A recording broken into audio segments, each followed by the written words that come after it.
কোটা আন্দোলনকে কেন্দ্র করে উদ্ভূত পরিস্থিতি নিয়ন্ত্রণে ঢাকা বিশ্ববিদ্যালয়ের পক্ষ থেকে সকাল 10টায় সিন্ডিকেটের এক জরুরি সভা অনুষ্ঠিত হয়। সভায় সভাপতিত্ব করেন অধ্যাপক ডক্টর এএসএম মাকসুদ কামাল।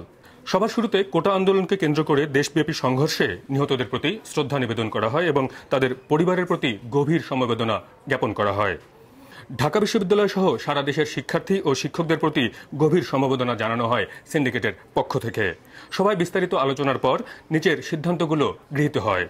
১ নম্বর, উদ্ভূত পরিস্থিতি পর্যালোচনা করে ঢাকা বিশ্ববিদ্যালয় আদেশ ১৯৭৩-এর আর্টিকেল ২৪L ধারার ক্ষমতা বলে শিক্ষার্থীদের নিরাপত্তা এবং একাডেমিক পরিবেশ বজায় রাখার স্বার্থে বিশ্ববিদ্যালয় অনির্দিষ্টকালের জন্য বন্ধ ঘোষণা করা হয়েছে। ২ নম্বর, আজ সন্ধ্যা ৬টার মধ্যে সব ধরনের আবাসিক হল এবং হোস্টেলে অবস্থানরত শিক্ষার্থীদের হল এবং হোস্টেল ছাড়ার নির্দেশ দেওয়া হয়েছে।